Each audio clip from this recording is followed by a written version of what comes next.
Hoje nós vamos começar a nossa mensagem falando sobre o profeta Isaías. Eu não sei se você, nos seus estudos, nas suas meditações na Bíblia, você consegue ver o profeta Isaías vivendo em um período de grande dificuldade, mas ao mesmo tempo ele tenta consolar o povo, a mandato de Deus, claro, porque ele é o profeta de Deus, mas ao mesmo tempo nós podemos observar que esse profeta Isaías, ele tem dedicado a sua vida em chamar a atenção do povo para que fique perto de Deus e não longe.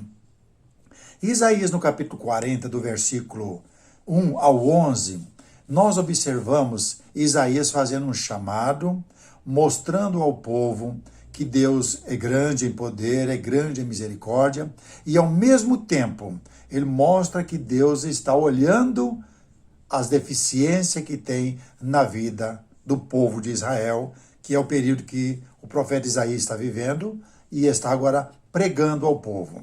Ele é rejeitado, nós sabemos como viviam os profetas da antiga aliança, mas ao mesmo tempo ele não deixa de falar e comunicar a mensagem. Nesses primeiros versículos do capítulo 40 do profeta Isaías, ele começa assim no versículo 1.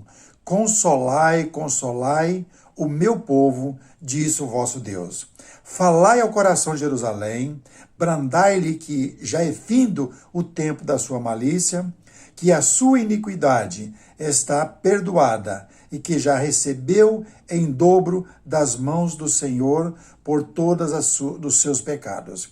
Vós do que clama no deserto, preparai e endireitai o caminho do Senhor. Conhecemos bem essa passagem, que é citada nos evangelhos, preparar o caminho do Senhor, endireitar com ermo a vereda do nosso Deus.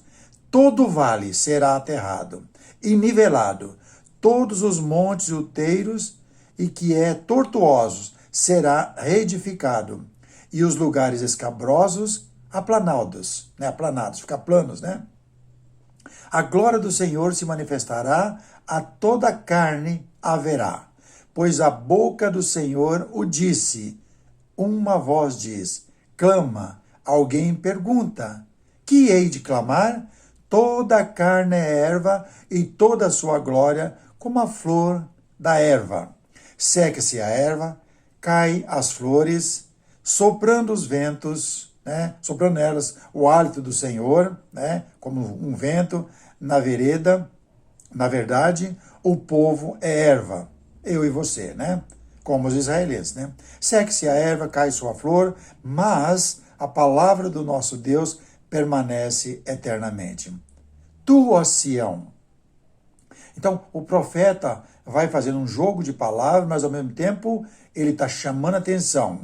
Por isso que Isaías é um dos livros, não só nos nossos dias, mas um dos livros que é pregado muitos hoje nas igrejas, mostrando que Deus está comunicando com o povo e o povo vai caindo em decadência. É triste isso, Tu, ó Sião, que anuncias boas novas, sobe um monte alto.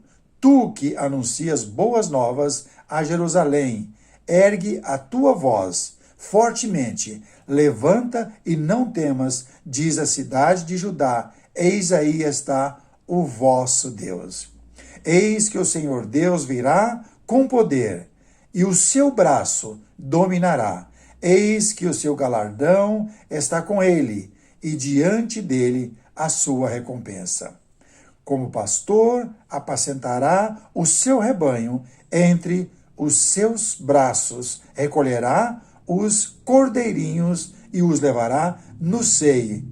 As que amamentam, ele guiará mansamente.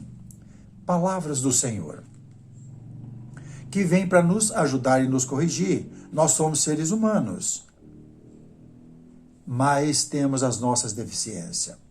O pecado que entrou no mundo, ele veio fazendo uma grande destruição na vida do ser humano. Isso não precisamos ir longe para saber, porque perto de nós podemos ver grandes destruições de homens que realmente não têm respeito para com o nosso Senhor e Salvador, que é Deus. Ele começa a mencionar, por quê? o povo começa a distanciar e Deus está mencionando que vai trazer a redenção. A salvação vem. E, olha bem, vocês são considerados como nada, mas pelo amor que eu tenho por vocês, tanto Israel como Judá, como a igreja nos dias de hoje, está sendo vista por Deus e aguardando a volta do Messias. Mas Deus continua conversando com eles para mostrar a pequenez do homem, como o homem é pequeno e como Deus é grande. Como o homem, ele é bem limitado e como Deus é infinito. E ele menciona isso a partir dos próximos versículos e nós podemos compreender, né? Vão se passar uns 200 anos. Olha, Deus está prometendo isso.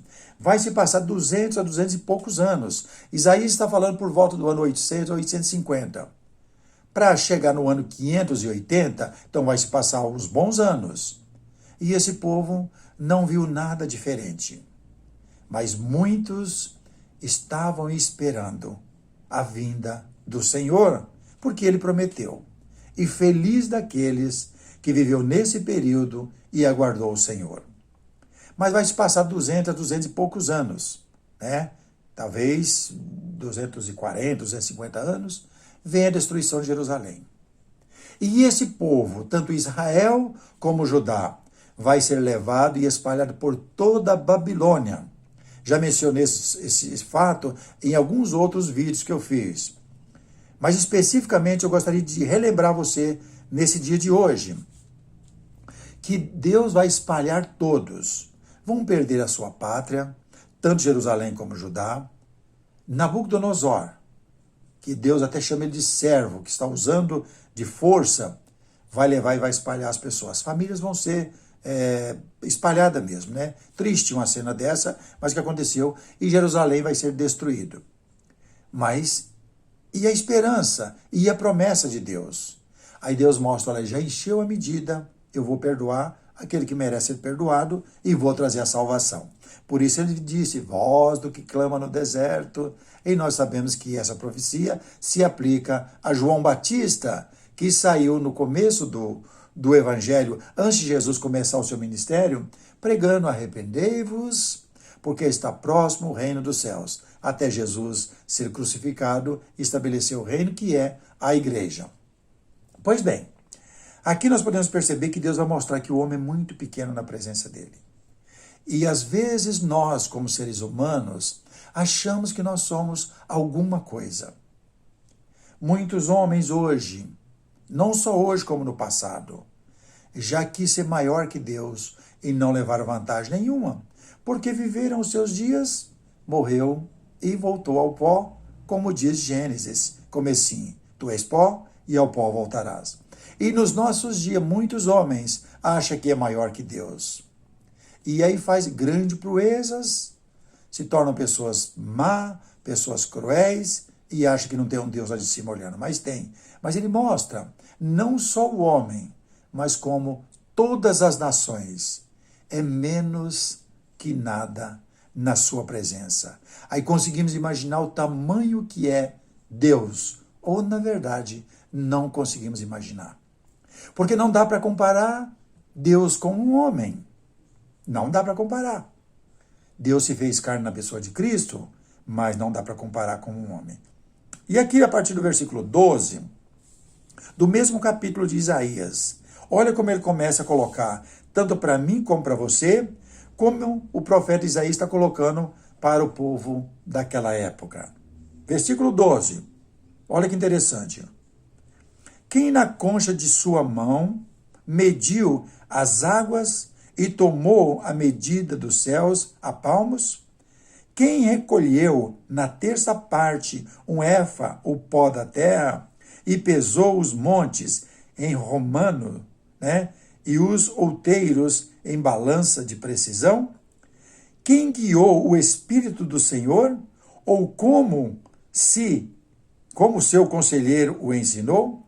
Como quem tomou ele conselho para que lhe desse compreensão? Quem o instruiu na vereda? Então está fazendo um questionamento, né? Na vereda do juiz, e lhe ensinou sabedoria, e lhe mostrou o caminho do entendimento. Quem foi que fez isso com Deus? Ele é eterno, tanto para a direita como para a esquerda, para cima, para baixo, sabedoria de sobra. Inclusive, ele repartiu um pouco da sua sabedoria e colocou em nossa cabeça, para a gente poder acordar a tempo e saber que tem um Deus que vai nos salvar, se desejarmos ser salvos. Se não queremos, também esse mesmo Deus já diz que tem um lugar para as pessoas que não o amam. Então é bom pensar nisso enquanto há capacidade de pensamento, né? Olha um pouco mais, versículo 15. Eis que as nações são consideradas por ele como um pingo que cai de um balde e como um grão de pó na balança. As ilhas são como pó fino que se levanta. Nem todo o Líbano basta para queimar, nem os seus animais para os holocaustos. Todas as nações são perante ele como coisa que não é nada. Ele as considera menos do que nada, como um vácuo. É triste isso, mas essa é a verdade. Como um vácuo, como nada. Então, se Deus decidir fazer isso, todas as nações, não importa, em todo o globo que nós conhecemos como o globo terrestre, se transforma em nada. Deus está tolerando e está aguardando porque Ele nos ama. O amor de Deus está acima de qualquer outra coisa que podemos imaginar. Senão, já teria destruído tudo e começado de novo. Ele até fala que o oleiro tem direito de não gostar daquele vaso que ele fez, desmanchar, pegar o barro, fazer outro, ou jogar o barro fora. Ele falou que tem. Ele é o Senhor. Então nós não temos nada realmente que ficar questionando, achar que somos alguma coisa. É triste isso, né? Aí ele diz no versículo 22 ainda, do mesmo capítulo 40 de Isaías: Ele é o que está assentado sobre a redondeza da terra, cujos moradores são como gafanhotos, e ele é quem estende os céus como cortina e os desenrola como tenda para neles habitar. A redondeza da terra. A terra é muito grande. Olha que se você fizer uma viagem daqui para o Japão, você vai levar 20 horas para você atravessar do Brasil até o Japão. Agora imagina para você dar um giro no globo, né, terrestre. Então é muito mais. E ele fala que isso é nada. Nada. A Terra, na verdade, é um dos planetas até bem pequeno.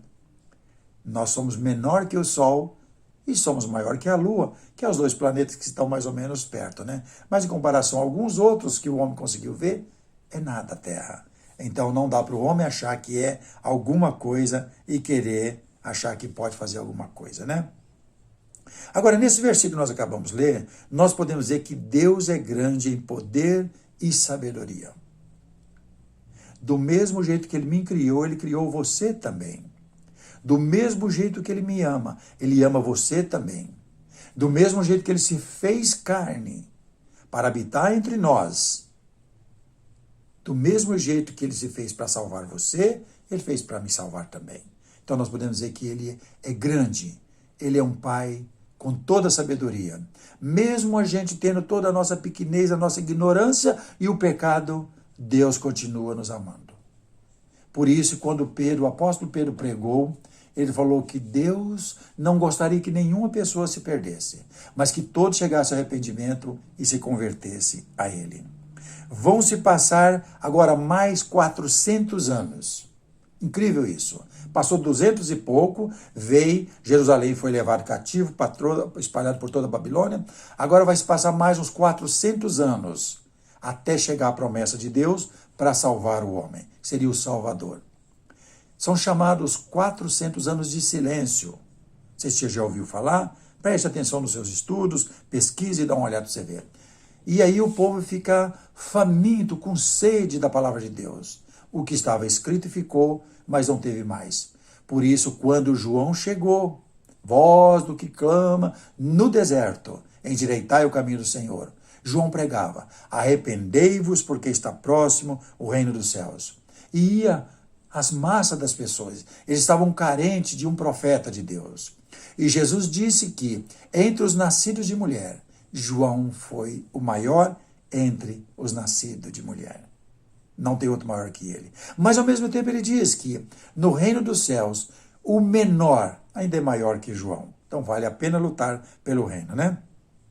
Então, vão se passar 400 anos, chamados anos de silêncio, e bem-aventurado, ou feliz aquela pessoa que prestou atenção nos profetas e guardou os mandamentos do Senhor. Bem-aventuradas as pessoas que, quando Jesus esteve presente, prestou atenção no que Jesus estava ensinando. E bem-aventuradas as pessoas que vivem hoje, que prestam atenção no que Jesus tem ensinado através dos evangelhos, nas cartas, para que foi feito para a igreja, né?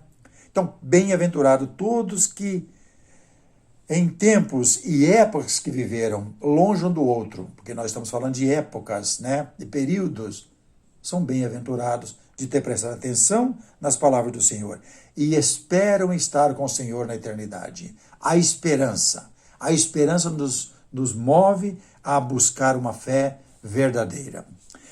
Aí nós temos o que João está falando agora.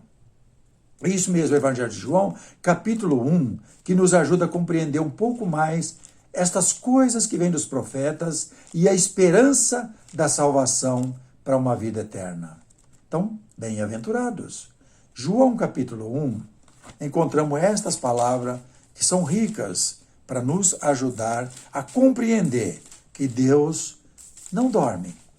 Deus continua trabalhando para poder salvar aqueles que o amam, aqueles que querem estar com ele. Evangelho de João, capítulo 1, versículo 10 ao 14, olha o que ele diz. O verbo estava no mundo, o mundo foi feito por intermédio dele, mas o mundo não o conheceu. Jesus Cristo está mencionando aqui. Então, o verbo estava no mundo, o mundo foi feito por intermédio dele, mas o mundo não conheceu. Então, o mundo não conheceu Cristo. Por isso, decidiram eliminar ele do meio. Deus o ressuscitou ao terceiro dia e ele sentou à destra do Pai e está aguardando todos que têm essa mesma esperança para ser bem-aventurados, né? Veio para o que era seu, que seria os judeus, e os seus não o receberam. Mas a todos quantos receberam, deu-lhes o poder de serem feitos filhos de Deus, a saber os que creem em seu nome. Agora, as pessoas que creem no nome do Pai, do Filho e do Espírito têm que seguir esses passos para receber a salvação. Não quero que você seja ignorante com o que estamos comentando nesse versículo hoje, mas eu quero que você examine. Olha, quem são as pessoas que vão morar nos céus com Deus? As pessoas que amam, os quais não nasceram nem da vontade do homem, nem da vontade do sangue e nem da carne, mas nasceu de Deus. Ele diz isso no versículo 12. Mas todos quantos o receberam, deu-lhes o poder de serem feitos filhos de Deus, a saber os que creem em seu nome. Não parou aí? Então eu posso crer, você pode crer, mas podemos parar só no crer. Os quais não nasceram do sangue, nem da vontade da carne, nem da vontade do homem, mas de Deus. E você é curioso? Quer saber qual é o nascimento da vontade de Deus? Seja como esse homem que aparece no capítulo 3, Nicodemos. Ele foi à noite conversar com Jesus em particular e perguntou: Senhor, o que é que eu tenho que fazer para fazer parte da família de Deus, para herdar a vida eterna? Eu creio em Deus, eu creio no Santo Espírito, eu creio no Filho, mas o que é que eu tenho que fazer para que eu possa chegar lá? Jesus responde para aquele homem que era importante, chamado Nicodemos: você tem que nascer de novo, Nicodemos. Senhor, é isso? Mas como eu posso fazer isso? Voltar ao ventre materno da minha mãe? Jesus acudiu dizendo, não, Nicodemos. Do ventre da sua mãe você já nasceu. Você já é carne.